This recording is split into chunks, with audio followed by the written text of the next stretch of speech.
Hörmətli xanım sədir, hörmətli deputatlar, xanımlar və cənablar, bugün Azərbaycan öz tarixinin ən şərəfli və qürurverici dövrünü yaşayır. Prezident Müzəffər Ali Başkomandan cənab İlham Əliyevin rəhbərliyi ilə 5 il əvvəl əldə olunan möhtəşəm tarixi zəfər, ərazi bütövlüyümüzün təmin edilməsi, 3 il əvvəl isə ölkəmizin bütün əraziləri üzərində dövlət suverenliyinin tam bərpası, əbədi qürur mənbəyimiz olmaqla regionda yeni reallıqlar yaradıb.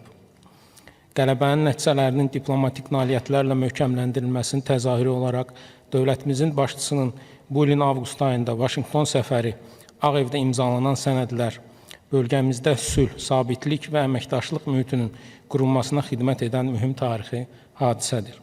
Eyni zamanda reallaşdırılan Zəngəzur dəhlizi təkcə ölkəmizin milli maraqları baxımından deyil, qlobal ticarət və nəqliyyat şəbəkəsinin genişlənməsində strateji önəm kəsb edir. Bugün Azərbaycan dinamik iqtisadi inkişaf tempinə, qüdrətli orduya sahib olduğu kimi, eyni zamanda vətəndaş rifahına təminat yaradan güclü sosial siyasətə malikdir. Azərbaycan Respublikasının prezidenti tərəfindən müəyyən edilən siyasətə uyğun olaraq əhalinin sosial rifahının yaxşılaşdırılması, sosial müdafiənin güclənməsi, hər bir vətəndaşımıza layiqli həyat səviyyəsinin təmin edilməsi məqsədi ilə geniş islahatlar proqramı icra olunur və ardıcıl tədbirlər davam etdirilməkdədir. Qeyd etmək lazımdır ki, son 7 ildə 4 milyon vətəndaşımızı əhatə edən 5 böyük sosial islahat zərfi icra edilmiş və bu islahatların illik əlavə maliyyə tutumu 7,6 milyard manat təşkil etmişdir. Cari ildə 5-ci sosial islahat zərfi çərçivəsində 1 yanvar tarixindən minimum əmək haqqı 16% artırılaraq 400 manata, 1 fevral tarixindən isə minimum pensiya 14,3% artırılaraq 320 manata çatdırılmışdır. Həmçinin 1 iyul tarixindən sosial müavinətlərin, Azərbaycan Respublikası Prezidentinin təqaüdlərinin və fəxri adlara görə təqaüdlərin, 1 sentyabr tarixindən isə tələbə təqaüdlərinin məbləğləri artırılmışdır. Eyni zamanda 1 yanvar tarixindən hərbi qulluqçuların aylıq vəzifə maaşları orta hesabla 10% artırılmışdır. Ümumilikdə 5-ci sosial islahat zərfi 1,9 milyon vətəndaşı əhatə etməklə illik əlavə maliyyə yükü 885 milyon manat, əmək pensiyalarının ilin əvvəlində 8,1%lik indeksasiyası ilə birlikdə isə illik əlavə maliyyə yükü 1 milyard 400 milyon manat təşkil etmişdir. Aparılmış islahatların nəticəsidir ki, cari ildə əhaliyə pensiya ödənişləri ötən illə müqayisədə 10%, pensiyaların orta məbləği isə 9% artaraq 540 manat, yaşa görə pensiyanın orta məbləği isə yenə də 9% artaraq 576 manat təşkil etmişdir.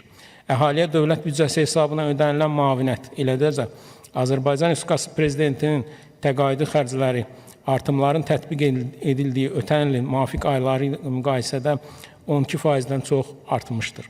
Növbəti ilin dövlət büdcəsində sosial yönümlü xərclər 2025-ci illə müqayisədə 236 milyon manat və yaxud 1,4% çox olmaqla 17 milyard 146 milyon manat təşkil edir. Sosial yönümlü xərclərin dövlət büdcəsində xüsusi çəkisinin 41,1% olması nəzərdə tutulur ki, bu da son 7 ildə müvafiq istiqamətə ayrılan vəsaitin həcminin 2,2 dəfə artımı deməkdir.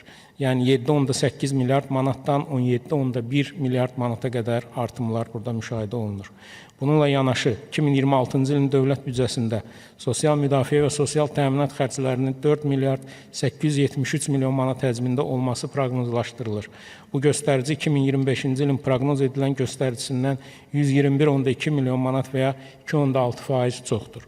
Bu da son 7 ildə bu istiqamətə ayrılan vəsaitin həcminin 2,1 dəfə 2,3 milyard manatdan 4,9 milyard manata artması deməkdir. 2026-cı ilin dövlət büdcəsində sosial müavinət, təqaüd və kompensasiyalar üçün 2 milyard 144 milyon manat və 178,5 milyon manat və ya əvvəlki illə müqayisədə 9,1% çox vəsait nəzərdə tutulmuşdur. Həmçinin növbəti ilin dövlət büdcəsində ünvanlı dövlət sosial yardımı üzrə 465 milyon manat, haqqı ödənilən ictimai işlərin təşkili üzrə isə 141,7 milyon manat vəsait qoyulmuşdur. Əlavə olaraq növbəti ildə reabilitasiya vasitələrinin alınmasına 31,7 milyon manat, şəhid ailələrinin, müharibə əhalilərinin mənzillə təminatına 50 milyon manat vəsaitin ayrılması nəzərdə tutulur. Hörmətli deputatlar, büdcə sistemi haqqında və digər qanunverici aktlarına uyğun olaraq Dövlət Sosial Müdafiə Fondunun və İşsizdən Sığorta Fondunun 2026-cı il üçün büdcə layihələri hazırlanmışdır. Müvafiq layihələr növbəti il üçün ölkənin iqtisadi və sosial inkişafı, məşğulluq imkanları, demoqrafik vəziyyəti və əmək ehtiyatları proqnozlarına əsaslanaraq tərtib edilmişdir. Dövlət Sosial Müdafiə Fondunun 2026-cı il üçün gəlirləri 8 milyard 323 milyon manat nəzərdə tutulub ki, bu da 2025-ci ilin proqnoz göstəricilərindən 705,7 milyon manat və ya 9,3% çoxdur. Fondun 2026-cı il üçün gəlirlərinin 79,2% və ya 6,6 milyard manatının məcburi dövlət sosial sığorta daxil olmaları üzrə formalaşacağı proqnozlaşdırılır. Bu isə cari ilin müvafiq göstəricisindən 593,7 milyon manat və ya 10% çoxdur. Büdcədə maliyyələşən təşkilatlar üzrə 2026-cı il üçün daxil olmalar 2,1 milyard manat, qeyri-büdcə təşkilatları üzrə isə 4,5 milyard manat proqnozlaşdırılır.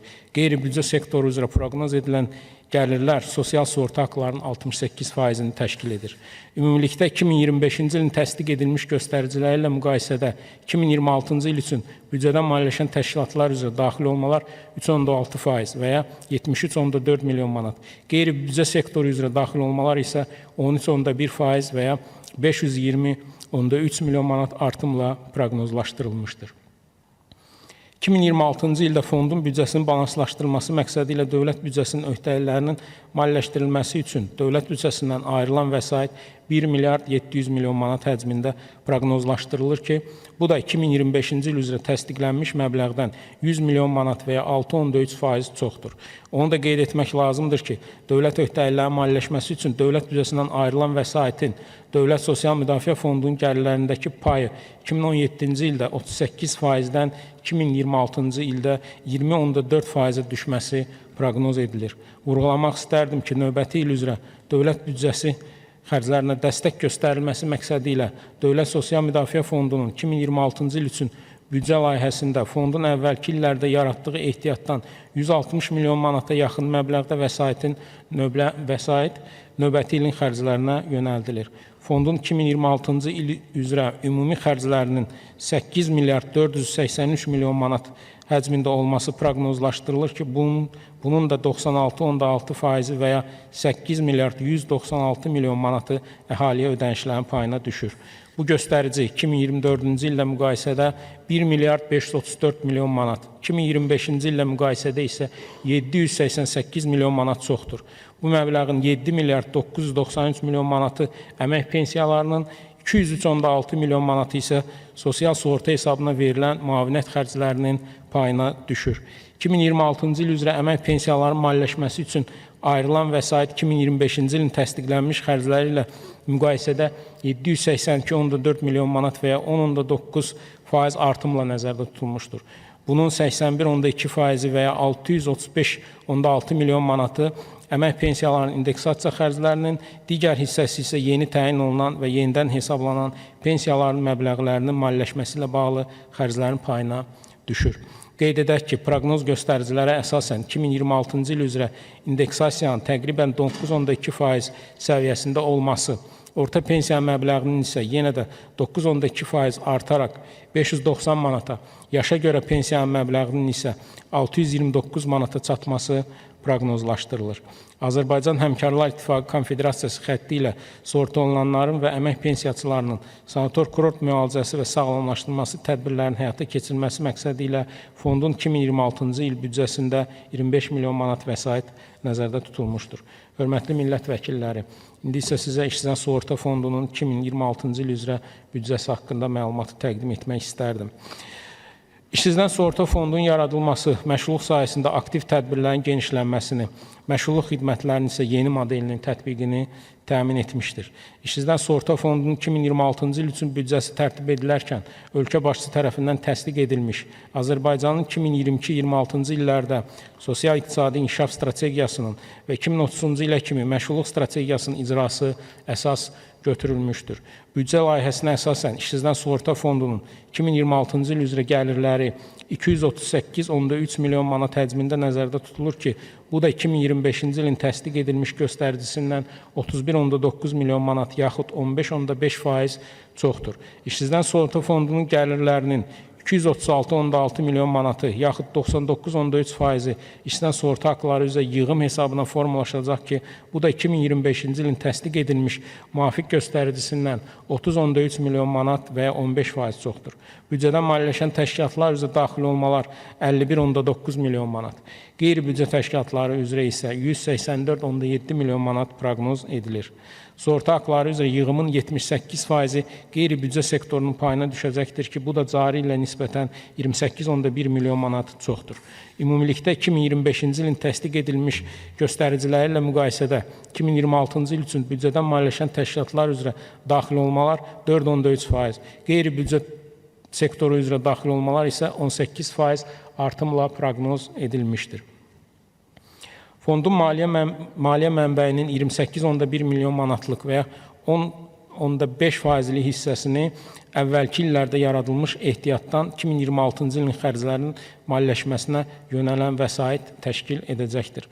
Fondun 2026-cı il üzrə xərclərinin 266,4 milyon manat həcmində olması proqnozlaşdırılır ki, bu da cari ilin təsdiq edilmiş göstəricisindən 5,7 milyon manat və ya 2,2% çoxdur. Proqnozlaşdırılan xərclərin 77 milyon manatı özünə məşğulluq proqramının təşkilinə, 26 milyon manatı peşə hazırlığı və əlavə təhsilin təşkilinə, 28 milyon manatı işsizliyə görə sığorta ödənişlərinə, 1,5 milyon manatı peşə yönümlü məsləhət xidmətlərinin göstərilməsinə, 3,7 milyon manatı haqqı ödənilən ictimai işlərin təşkilinə, 1 milyon manatı peşə standartlarının hazırlanmasına, 6 milyon manatı sosial iş yerlərində əmək haqqının bir hissəsinin maliyyələşməsinə, 2 milyon manatı sosial müəssisələrin yaradılması və məqsədli proqramların həyata keçirilməsinə və 1 milyon manatı digər aktiv məşğulluq tədbirlərinə yönəldiləcəkdir. Ümumilikdə 2026-cı ildə işsizdən sığorta fondunun vəsaiti hesabına 450 minə yaxın şəxsin aktiv məşğulluq tədbirlərinə cəlb olunması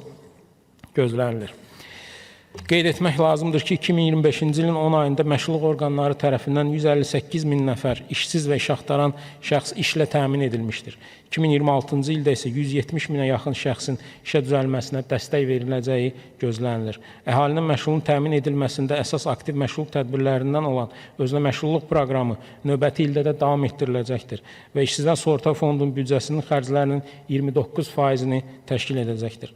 Növbəti ildə işsizdən sığorta fondunun vəsaiti hesabına 8 min, Dünya Bankı layihəsi çərçivəsində isə 7 min olmaqla ümumilikdə 15 min ailənin özünə məşğulluq proqramına cəlb edilməsi nəzərdə tutulur. Bu çərçivədə vətəndaşlara təqdim edilən zərflərdə çeşid müxtəlifliyin artırılması məqsədi ilə yeni zərflərin tətbiqinə başlanacaqdır.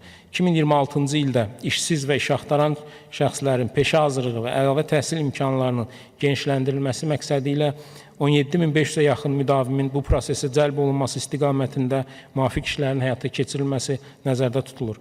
Təlim prosesinin Dövlət Məşğulluq Agentliyinin tabeyində fəaliyyət göstərən peşə hazırlığı mərkəzləri, eləcə də özəl tədris mərkəzləri tərəfindən reallaşdırılması planlaşdırılır. Hazırda 175 ixtisas üzrə peşə hazırlığı kurslarının təşkili həyata keçirilir.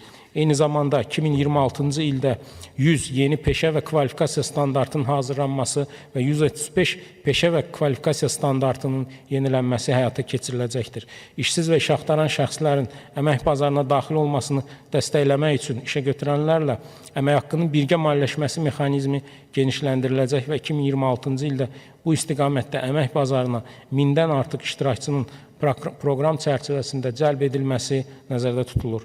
İşə düzəlmə prosesinin təşkili və əhalinin əmək bazarına inteqrasiyasının təmin edilməsi tədbirləri çərçivəsində 2026-cı ildə ölkədə ümumilikdə 180 əmək yarmarkasının keçirilməsi nəzərdə tutulur.